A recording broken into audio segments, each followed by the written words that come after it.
We have another very exciting day coming tomorrow because we have the biggest catalyst of the week, which is tomorrow. And this directly will play a role into the Fed's decision coming on May 4th to either give us that 0.5% rate hike or give us a 0.25% rate hike. Now, we're going to go over all of that, but why is tomorrow such an exciting day as well? I'm glad you asked. Today was the last day of Q1, so you've seen a lot of portfolio rebalancing by hedge fund managers as well as institutional investors. And really, once about 3 o'clock hit, the selling started and did not stop. We closed down 1.54% on the S&P 500, and obviously hedge funds and institutions wanted to rebalance their portfolio by selling a lot of stock. And the MOC, the market on close, was actually for $10.2 billion. I have never seen those numbers besides during crashes and mass panic events. So this kind of goes to show you that it's not all as good as it looks like. A lot of people rush to take profits today, and that trend may or may not continue tomorrow. So it's going to be very important. I hope you guys find value out of this video. We got to get into Sofi stock and everything that is going on tomorrow, today, what's going to happen with the broad markets. We got a lot to get into. The work is cut out for us. So the only thing that I ask, and these things are free 99. So hit the like button and subscribe to the channel. Help this channel get to 1,000 subscribers. Thank you guys for tuning in here today.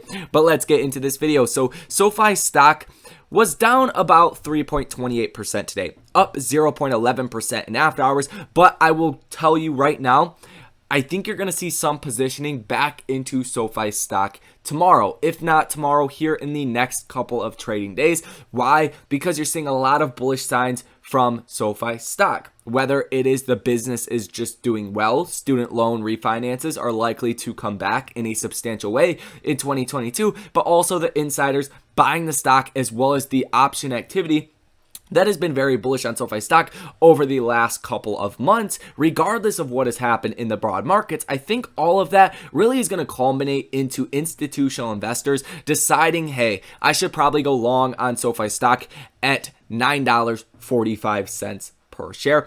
And it's likely you will see that move above $10 in the next coming trading days. But obviously that is not guaranteed. This is not financial advice. I am not a financial advisor, and you guys are responsible for coming to your own conclusions on what you want to do with your own positions and your own portfolios. But nonetheless, the data point that is coming out tomorrow is the unemployment rate as well as the non-farm payrolls. That is a high volatility expected event, as well as the unemployment rate. And like I said in the last video, do not underestimate the market's ability to see bad numbers as far as the non-farm payrolls, not as many jobs added as we expected, and the unemployment rate going down, which would normally be seen as bad news, but I wouldn't be surprised to see the markets actually take that as positive news. Now, we have a really good track record going on with the unemployment rate coming in lower almost every single time, and the non-farm payroll rate going in higher than expected. So creating more jobs and less unemployment is usually the trend.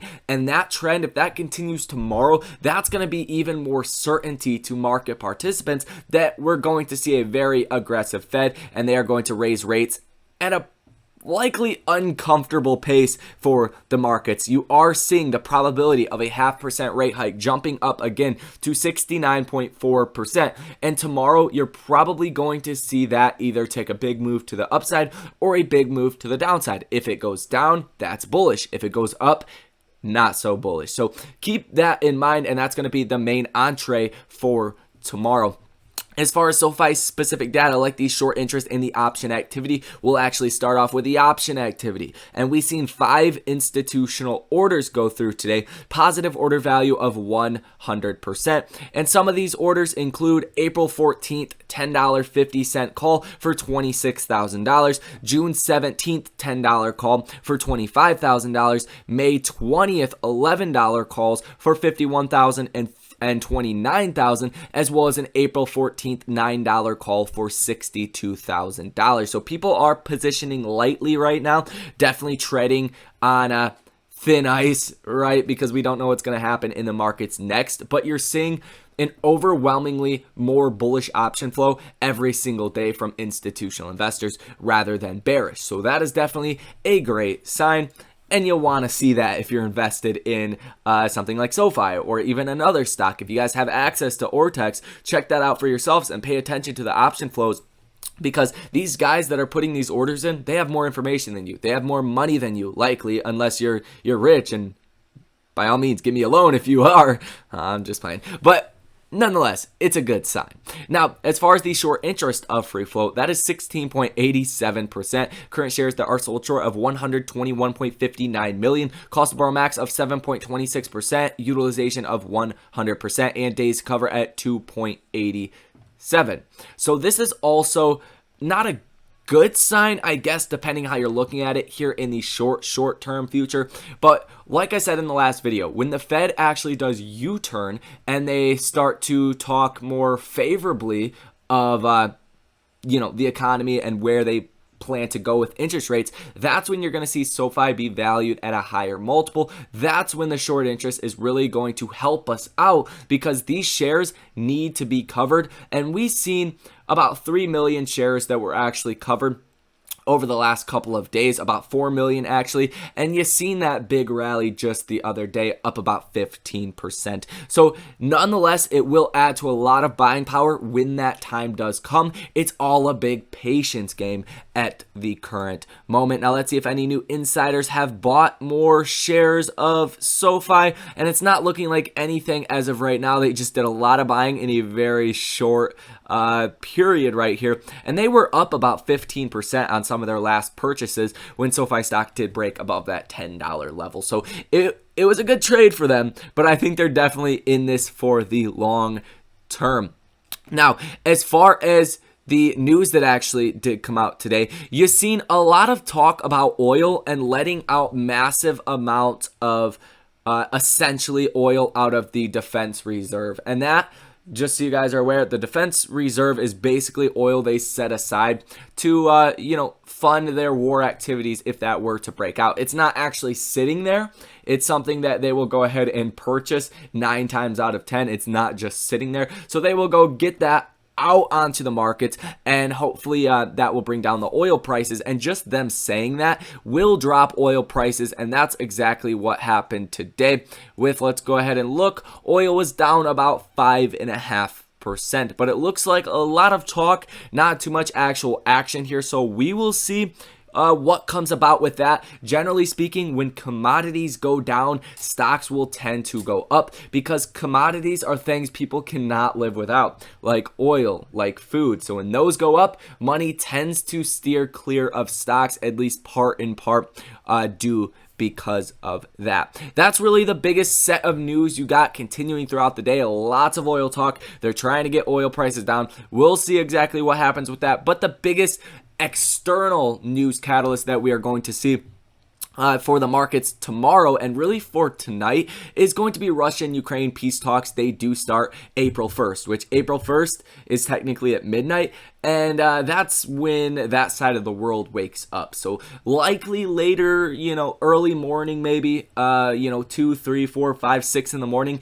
you'll get some news about those talks, and that is definitely going to move the markets in a very substantial way. And then those catalysts, that's what is ultimately going to be very important to pay attention to. Now let's go ahead and take a look at Sofi's max pain for tomorrow. Let's see if we can get a glimpse into potentially what could happen as far as option activity. And the max pain is sitting at $9.50 by tomorrow, and that's basically where we are trading at right now, give or take a little bit. We're at $9.47 per share. We're actually up 0.21% here in after hours. The futures are not futures. The after hours for the S&P 500, we have come up a little bit, but we're still down about 1.25% on the day. So it was a mad dash for this sell button, especially this last 1 minute candle was almost 12 million for volume. That is absolutely ridiculous. So we're going to have to wait and see how people do actually position.